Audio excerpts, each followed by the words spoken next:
안녕하세요. 징징지리 한만성입니다. 여러분들 세계지리가 이제 첫 시간 들어가는데요. 저번에 이어서 세 번째 시간이 되겠습니다. 여러분들 이거 구독과 좋아요, 알람 설정 부탁드리고요. 자, 그 내용에 따라서 이제 다 달라지겠지만은 세지는 맨 처음에 들어가는 내용부터 한번 바로 들어가도록 하겠습니다.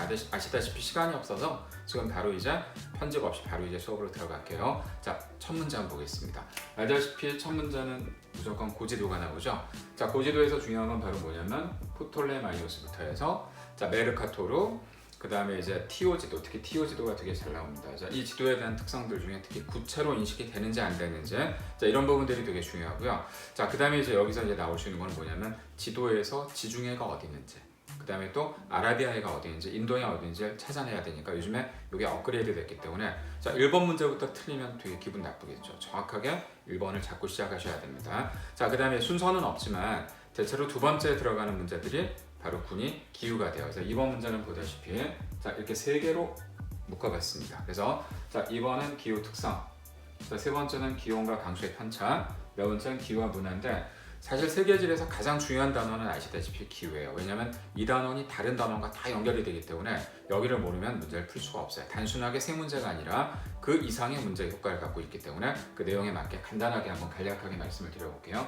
자, 기후 특성은 뭐냐면 각 지역을 비교할 겁니다. 로마, 자, 시드니, 아니면 뭐 싱가포르 이런 식으로 해서 지역을 세 군데를 찍어주고 어디를 여행했다, 어떻게 갔느냐라는 걸 설명을 해줄 거예요. 그래서 여기는 이거를 여행하고 관련시켜서 문제를 낼 수도 있어요. 그러니까 각각 지역에 대한 특성을 여러분들이 정확하게 파악하셔서 기후의 특성 보는데 여기서 중요한 거는 남반구와 북반구를 비교해서 내는 게 굉장히 많습니다. 그래야 변별력이 있거든요. 그리고 기후의 또 하나 특성은 상당히 시간이 많이 걸려요. 그래서 초반에 시간을 너무 많이 뺏기면 뒤에를 풀 수가 없어요. 그래서 요즘 인문지리 쪽에 문제들도 시간이 많이 걸리기 때문에 여기서 시간을 절약하는 것도 능력입니다. 자, 그다음에 세 번째, 기후와 강수의 편차.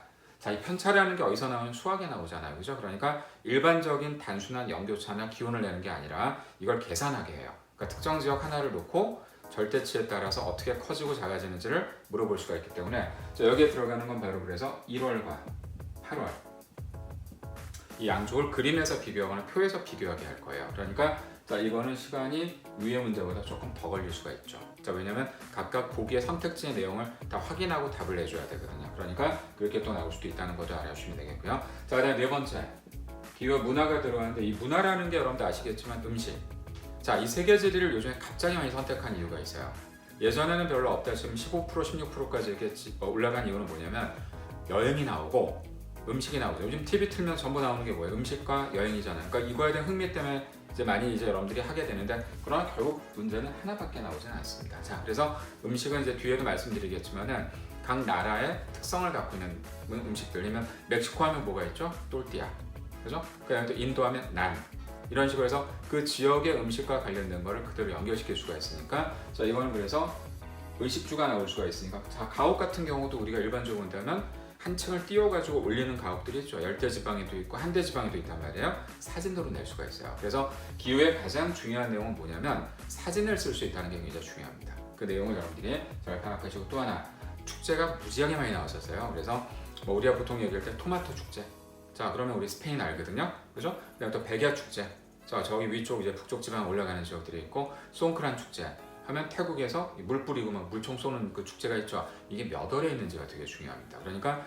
자, 우리가 지금 얘기해 볼게요. 토마토 축제하면 몇 월? 8월이거든요. 그러면 프랑스 망통 축제하면 잘 몰라요. 2월입니다. 그러니까 이게 달마다 특성에 따라서 태양에서 받는 각도가 어떻게 되느냐. 이래 버리면 얘기가 완전히 달라지거든요. 그러니까 단순하게 토마토 축제가 어느 나라야? 라고 옛날에 물어봤다면 지금은 이걸 기후하고 연결시켜 버리겠죠. 그래서 바로 이런 문제들이 난이도가 있는 문제들이 되니까 초반에 기선을 딱 제압당하면 답이 없어요. 그죠? 여기까지가 기후에 대한 특성이고 자, 그 다음에 이제 다섯 번째, 건조 기후가 있어요. 건조는 사막이에요. 그럼 우리가 볼 땐 비 안 오면 사막 아니야? 이렇게 되는데 그렇게 단순하게 내질 않죠. 그래서 이 건조 기후는 요즘에 시험 문제 거의 100% 나오는 게 지형하고 연결시켜 버립니다. 왜 그러냐? 자, 이게 이름이 원어로 돼 있어요. 우리말이 아니에요. 자, 영어나 외래어로 돼 있으니까 그래서 우리가 보통 얘기할 때 자, 건조 지형에서 나올 수 있는 것들이 뭐가 있느냐? 뭐 플라야, 그죠? 아니면 또 거기 나오는 바하다 이런 문제가 나올 수가 있기 때문에 그게 어떤 특성을 갖는지가 굉장히 중요하기 때문에 여기 중요한 거는 그런 지형 이름의 형태를 헷갈리지 말고 정리를 잘 하셔야 됩니다. 그래서 여기서 나올 수 있는 건 바로 뭐냐면 유수, 흐르는 물 아니면 바람. 자, 이 둘 중에 어떤 걸로 결정할지를 빨리 보셔야 돼요. 그러니까 비가 오게 되면 물이 쫙 흘러나올 때 일시적으로 물이 오면 와디, 모여 있으면 플라야, 이런 식이 되기 때문에 자, 그렇게 들어갈 땐 유수가 되지만 자, 바람이 열심히 불죠. 자, 그럼 이게 언덕이 된단 말이에요. 모래 언덕이 되면 이걸 우리가 바르한이라고 얘기해요. 자, 그러니까 거기에 따라서 또 달라지는 형태가 될 수 있으니까 이건 사진으로 나올 확률이 상당히 높습니다. 사진으로 많이 주고요. 그리고 또 여행할 때 어떤 구조가 어떻게 또 달라지는지에 따라 달라지니까 그 내용까지도 보시면 되겠고요. 자, 그럼 지금 들어온 게 자연스럽게 지형 파트인데, 지형은 기후하고 연결되는 문제가 좀 있어요. 지금 얘기했던 건조 지형하고. 자, 그 다음에 6번째는 이렇게 보겠습니다. 빙하 지형에 들어가는 건 바로 이렇게 되겠죠. 바로 빙식, 그 다음에 또 하나 빙퇴적. 이 빙퇴적이 요즘에 대세예요. 상당히 잘 나옵니다. 그래서 여기 이제 용어 중에서 에스커, 제가 올해 조심스럽게 한번 찍어봅니다. 에스커, 드럼린, 자, 모레인. 자, 이 용어 잘 안 보이셔도 여러분이 한번 찾아보시면 다 알 수 있는 내용들이니까 이런 내용들에 대한 게 그림에서 어떻게 나오는지가 되게 중요하고, 자, 그래서 이거를 묶었을 때 가장 조심해야 될 게 분급이라는 단어가 있죠. 분급이 양호한 게 뭐냐, 불량한 게 뭐냐, 이런 거에 따라 달라지기 때문에 자, 양호한 건 바로 이제 에스커 하나밖에 없어요. 양호하다는 거는 여러분 아시겠지만 순서대로 쌓이는 거예요. 큰 것부터 작은 것까지. 이럴 때 들어가는 게 바로 빙하 지형이 됩니다. 자, 그리고 지형에서 마지막으로 꼭 보셔야 될 게 바로 이 주요 하천이에요. 얘는 한 번도 빠지지 않고 최근에 나왔기 때문에 전 세계 하천이 몇만 개죠. 근데 처음에 나올 수 있는 건 딱 7개 정도밖에 없어요. 그러니까 나일강, 그 다음에 예니세이강, 뭐 메콩강, 그죠? 이런 몇 개의 강들, 뭐 물론 이제 아마존도 들어갑니다. 그 강이 어딨냐는 이제 옛날 전 근대적인 문제고, 지금은 각 강의 기후적 특성을 물어본다든지 하구의 특성이 뭐고 하류는 어떻고 상류가 어떤지 물어보는 경우도 있고요. 유량의 변동폭을 물어보는 경우도 있습니다. 그래서 이거는 자, 심한 경우 제가 이전에 한번 모의고사 낼 때 뭘 냈었냐면 하천을 안 주고요, 위도 경도만 써줬어요. 잔인하죠, 그죠? 위도 경도만 써주고 어느 강이냐 특성 잡으라 그러면 마치 돌아버리죠. 이런 문제가 나올 수도 있으니까 하천은 다양한 형태로 낼 겁니다. 자, 여기까지가 어떻게 보면 우리가 일반적으로 얘기할 때 뭐 자연지리 정도가 되는 형태가 되는데, 여기 조금 더 볼 수 있는 게 바로 뭐냐면 인문질이 살짝 들어와서 우리가 보통 아까 얘기했던 문화. 자, 문화까지만 좀 체크를 할게요. 문화에선 바로 종교가 꼭 나오거든요. 근데 종교가 예전같이 이렇게 쉽게 나오질 않습니다. 자, 어떻게 나오냐면 이, 불, 이게 뭐죠? 크리스트, 이슬람, 불교. 지금 우리 시점에서 여러분 크리스토교가 뭐뭐 있어 이렇게 물어보면 좀 웃긴데, 크리스토교는 구교, 신교, 그 다음에 동방정교라는 게 있습니다. 그래서 얘네들이 지금 써준 순서가 뭔지 아시겠어요? 이게 바로 신도수의 순서입니다. 신도. 제일 많은 게 크리스트, 그 다음에 이슬람, 그 다음에 불교가 3위가 아니에요. 3위는 힌두교가 되는데, 자, 왜 이 세 번째 불교를 썼냐면 얘는 보편 종교가 되기 때문에. 자, 민족 종교에서는 당연히 힌두교가 더 강할 수밖에 없어요. 그래서 지금 얘기한 대로 이 순서도 알아주고, 또 하나 역사적 배경도 알아줘야죠. 먼저 생긴 게 뭐냐? 자, 불교가 제일 먼저 생겼고, 그다음 크리스토교, 그다음 이슬람이 되니까 각각 특성 알아야 돼. 또 뭐도 알아야 될까요? 기원지 알아야 돼요. 어디다 다 기원됐는지. 자, 모든 종교는 기원지가 아시아입니다. 아시아하고 예루살렘이 세계 종교가 다 만들어졌고, 자, 인도에서는 바로 힌두교하고 불교가 또 발원이 됐죠. 이런 것들도 아셔야 되니까 이 종교는 그래서 이렇게 내길 수도 있지만 요즘은 제일 많이 내는 게 바로 이거예요. 잘 보세요. 대륙별로 끊습니다. 자, 어느 대륙? 자, 예를 들어서 아프리카가 나왔다. 그러니까 아프리카는 종교가 뭐와 뭐가 몇 %냐 이렇게 내버립니다. 근데 안 써줘요. 다 가려버린다는 얘기죠. 그러니까 요즘 풀 때 상당히 불편할 거예요. 그런 것들이 되니까 자, 대륙별로 낼 수 있다는 것도 감안하시고, 심한 경우는 국가별로 주는 경우도 있어요. 예를 들어서 아프리카 나이지리아라는 나라가 있죠. 나이지리아는 크리스토교가 50%, 이슬람이 50%예요. 이렇게 딱 되면 이건 나이지리아가 됩니다. 자, 그러면 자, 신기하게도 우리 나올 수 있는 것 중에 몇 년 전에 몽골이 나온 적이 있어요. 몽골 내질 않았거든요. 자, 몽골이 무슨 종교야? 배우질 않았단 말이에요. 자, 그럼 바로 몽골은 옛날 라마 불교가 이쪽 전달됐기 때문에 불교가 또 강하다고 얘기하시면 돼요. 그래서 이거는 정규 수업에서는 되게 재밌게 배우지만 실제 시험에선 상당히 요즘에 어려워졌다는 것도 아셔야 됩니다. 자, 그거 이제 마지막 하나 더 볼게.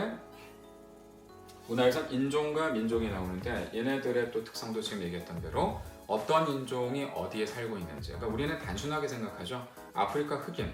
그렇지 않아요. 아프리카 백인 꽤 있습니다. 그리고 또 자, 우리 아시아 쪽에도 다 황인종만 사는 자한테 그렇지 않아요. 그래서 이거를 문화권별로 나눠줘야 돼요. 그래서 여기서 시험에 나올 건 마지막 단어를 한번 보겠지만 인종 문제가 있고 민족 문제가 있죠. 자, 바로 갈등 문제가 나올 수가 있어요. 그래서 요즘에 올해 시험에 특히 주의해야 될 것 중에 하나가 예상 문제로 가는 게 시리아 문제 아시죠, 여러분들? 난민들이 발생했단 말이에요. 그러니까 이것도 결과적으로 종교 문제가 아니에요. 요즘은 제일 중요한 게 바로 뭔지 아세요? 이것까지 꼭 찾으셔야 됩니다. 종파 문제가 되면서요. 자, 시아파하고 수니파 들어보셨죠? 그래서 거기까지 시험에 나올 수가 있으니까 그 싸우는 게 지금 복잡하게도 아랍권에서 싸우는데 우리가 아랍이라고 하지만 아랍권에 안 들어가는 나라가 이제 이란입니다. 이란 위치 잘 알아주시고요. 전 세계에서 난민이 좀 제일 많이 발생한 나라가 시리아예요. 그 시리아 위치도 중요하겠죠. 뭐 어느 나라로 좀 많이 옮겨가고 있는지 하는 게 통계로 또 나올 수가 있으니까 자, 이런 부분들도 굉장히 조심해서 보셔야 돼요. 자, 따라서 전체적으로 좀 분위기를 이렇게 이제 가져갔지만은 자, 뭐 지금 이게 뭐 편집을 할 수 있는 상황이 아니니까 여러분들이 딱 보실 때 딱 다이렉트로 찾아보셔야 돼요. 아, 시리아 어디지? 보셔야 되고, 자, 나이지리아는 어디야? 그래서 세계지리에서 가장 중요한 건 나라 이름을 많이 외우는 게 아니라 정확한 위치가 중요해요.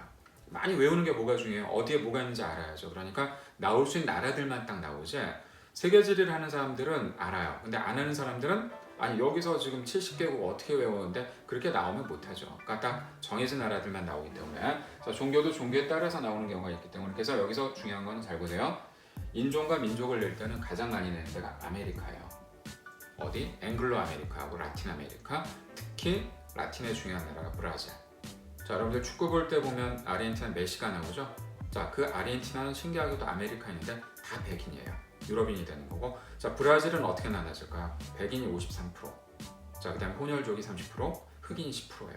흑인이 10%지만 그 아메리카에서는 가장 인구가 많은 나라가 바로 브라질입니다. 왠지 아세요? 브라질이 2억이거든요. 2억의 10%면 2천만이에요. 그죠? 그렇게 국가별로 비율을 물어볼 수가 있기 때문에 요즘은 이 내용을 알고 있어도 사실은 어떤 비율 같은 거 계산 못하면 또 틀릴 수도 있거든요. 자, 따라서 자, 이번 시간은 이렇게 이제 끝내는데 자, 여기는 고르게 시험에 나옵니다. 뭐 특별하게 어디가 확실하게 중요하고 그런 건 없으니까 그 내용까지 여러분들 잘 파악하시면 되겠습니다. 아시겠죠? 자, 여기까지 해서 여러분들이 이제 제가 수업 마무리하니까 구독하고 그 다음에 좋아요, 알림 설정 부탁드리겠습니다. 잘 안 되죠, 그죠? 자, 여기까지 마무리하도록 하겠습니다.